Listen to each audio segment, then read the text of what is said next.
On November 11, 1918, the Triple Entente won World War I. The Triple Entente included America, France, and Great Britain. These three countries met in the Palace of Versailles to discuss a document that would affect generations to come. This treaty included that Germany would reduce their army and pay for the reparations of the war. Germany also took complete blame for the World War I. Also, the League of Nations was created. The Versailles Treaties put Germany into economic crisis. Germany was unable to make appropriate payments to the Triple Entente. Since the economy was so bad in Germany after World War I, the government actually decided to print off a lot of German marks, which was their currency. Since there's so much money in the system, this actually did more harm than good because the money was practically worth nothing. Veteran of World War I, Adolf Hitler gained popularity after the war. He helped develop the Nazi Party and soon gained control over all of Germany. Germany tested the League of Nations by forming a military and expanding their empire. Germany claims that they didn't want to cause any trouble, just to reunite Germany by conquering the Alsace-Lorraine and the Sudetenland. The League of Nations could not do much about it because they had no army of their own and didn't have the power of the United States behind them. Also, France and Great Britain suffered so much during World War I that they weren't willing to go back to war. Go to movies, and when you go to a movie, they would have telenews on it, and it showed Hitler all the time, and he was held in very low esteem almost every place. He would rant and rave, and he would speak with hundreds and thousands of people and rant for hours. He was a maniac. He was absolutely crazy. In Germany, Hitler and the Nazis were leading a genocide against Jews called the Holocaust. In 1940 and 1941, the Einstein-Gruppen would shoot Jews on the spot, but this was hard emotionally for the Nazi soldiers to be shooting humans all day, every day. They found that they were wasting ammunition on Jews. While this is all happening, many Jews were taken away from their jobs and schools. They were located into ghettos, labor camps, concentration camps, and in 1942 they created death camps. The death camps were substantially more efficient, allowing Nazis to kill Jews in gas chambers in large quantities. The Hitler Youth was the young guys, the teenagers. This was the army.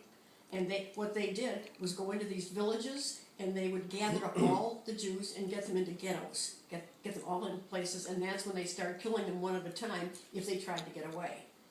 And they would go into a house, an apartment building, and they would turn the beds up because people would be they would strap themselves on the bottom of a mattress to hide, and they knew that. They knew every trick there was. And that's when Anne Frank was in the apartment for so long. We were pretty well aware of the Holocaust, but we never had any idea the extent of the extent that they did it. When our troops went in to take over Germany and Belgium and France, where they had these concentration camps, they found people half alive, and some died because they were starved too far. But that's when the whole thing came out. I thought some word came out because they really during didn't the believe war. it, right? We didn't believe what was happening. No, we didn't believe it. Well, we kind of didn't really believe what was happening. I think that because it was. We didn't know that it was It's planned. such a terrible thing. It's going to take a lot of convincing for people to believe it, unless you're there to be able to witness it. Yeah. That it was a planned execution of a race of people. And so did you guys talk about it at school or only at home? Like, how was it all discussed? Because you were younger. My parents talked about it at home. My dad had been in World War I, so he was very patriotic and very interested in all of the things. And he thought Eisenhower was just an exceptional person because he was a good general. And he did plan the invasion all by himself. After the League of Nations did nothing to prevent Germany from breaking the Versailles Treaty, both Japan and Italy joined Germany in the quest of conquering Europe. Russia signed the Non-Aggressive Act between Germany and Russia. Now Germany wouldn't have to worry about their northeast front. Italy protected them in the south, and Japan would soon create another front for America in the Pacific. Economic crises spread throughout the entire world. U.S. needed to worry about themselves, and therefore not wanting to go back to war. London. And they were bombing the dickens out of them. And every night, when they would hear the planes coming, they would hide under the stairs, and that's when they all learned to knit. Boys and girls learned to knit, because their mother was trying to keep them occupied. And then they got food from the United States, and this friend of mine said, if the trucks hadn't come by and handed us food, she said, we would have starved. She said, there was no food in the stores, no food anywhere. She said, the United States literally saved Britain during the war, before we got into the war, when they were really heavily into it. And Winston Churchill was the leader then, and he and Franklin Roosevelt were friends, and he kept trying to talk Roosevelt into declaring war, and he couldn't. The country wouldn't go for it until we were attacked, and that was Pearl Harbor. Another reason that America didn't enter World War II right away was there's no support from the people after World War I, when an entire generation had been traumatized. We needed to find a way to get involved without getting involved. Secretary of War Henry Stimson said, "We needed the Japanese to commit the first overt A act." wise man once said, all is fair in love and war. U.S. dropping a nuclear bomb on Hiroshima, Japan was out of triumph. We warned Japan, offering them unconditional surrender, but they declined. On the other hand, some might argue that the bomb was a science experiment to see the effects of the nuclear bomb, because prior to it we had never attacked Hiroshima. But the Japanese called it upon themselves. Before we dropped the second nuclear bomb on Nagasaki, Japan, we gave the Japanese the same offer of surrendering, but once again, they didn't accept. The nuclear bomb ended the war, which actually saved more lives than the lives lost by the bomb.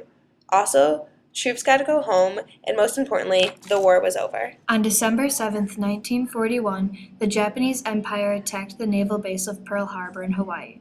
The Japanese sank the United States ships and cruisers with both bombs from airplanes and torpedoes from submarines. Japanese succeeded in the attack and did a large amount of damage to the naval base. The following day, the U.S. declared war against Japan, as well as its allies, Germany and Italy. The war did much to improve America's poor economy. The number of jobs and the number of war materials being produced were significantly increased. The government created the War Industries Board, later known as the War Productions Board. This board was in charge of taking control of factories and companies and helping them with mass production of war materials. The entire country went into war mode. The board also made set prices for goods, which helped regulate the economy. Also during this time, women, just like in World War I, were key to the success of the war. Women worked in factories making bullets for the Air Force and few supplies across the world.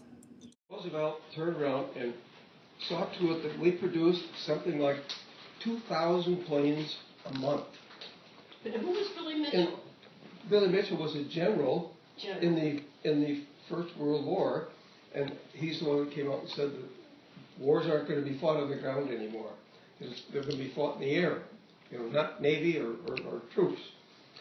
And so Roosevelt believed what he said and had us really gear up making planes, and that's what turned the war. Mm-hmm. The bombing that took place on the European continent was mostly planes built by the United States.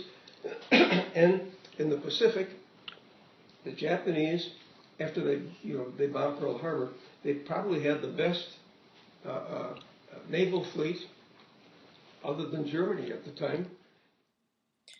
The Japanese labor camps were formed by the government primarily in the West along the Pacific coast, because they didn't want any Japanese spies in America. Also, if people felt uncomfortable, they didn't want Japanese in their neighborhoods. And mostly the people that were racist against Japanese were people directly affected by Pearl Harbor. Either friends were hurt or dead from the attack. Yes, because there were air raid shelters that started popping up all over the place. We were afraid, especially the people in California were afraid. No, we weren't. You weren't? Oh, my family wasn't. No, my family wasn't either, but a lot of people built air raid shelters, and they thought, a lot of people felt like the war was going to come over here. Mm-hmm. There were very harsh conditions in Japanese internment camps. There was a lack of food, widespread disease. Often Japanese found themselves stuffing pillowcases with hay to make insulators to try to maintain the heat in their cabin and to have more privacy. Often when Japanese were released from these camps, they went back to their own houses with nothing, and they found other people living in their house. One great battle, and that was the Battle of Midway.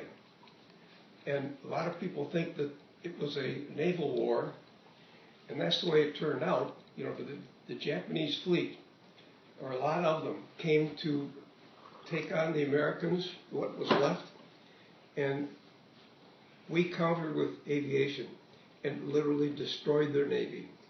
And that was the great turning point in the war. Mm-hmm. And they had kamikaze pilots from Japan, where these young boys would be brainwashed into taking their own lives, into flying right into a ship. Mm-hmm. And that was something that was really foreign to us. We never thought of anybody doing that. Bomb went off, the whole inside of the airplane just lit up as if someone had set off a flashbulb. Some may think that Japan attacked the U.S. blindsidedly, which is false. The U.S. were provoking Japan to bomb Pearl Harbor for a while. Roosevelt wanted to go to war, but we knew that there had to be an incident before entering. FDR originally thought it would come from Germany, but soon he saw that Japan was easier to provoke. First, the U.S. made an embargo on Japan, stopping the supply of oil that was being shipped over there. The Japanese then thought they would get their oil supply from the Dutch East Indies, but they knew if they invaded the Dutch East Indies, the U.S. would get involved in the war. The Japanese tried to negotiate with America because they didn't want us to go to war with them. The Japanese offered compromises, but the U.S. responded with increasing demands. The Japanese soon realized that they had no other option but to attack America, hoping it would delay the U.S. entry into the war. By keeping the provoking a secret from the public, it made civilians think that we were victimized, which gained support for the war. Right thing to do, and it took a lot of courage for Truman to order the bomb.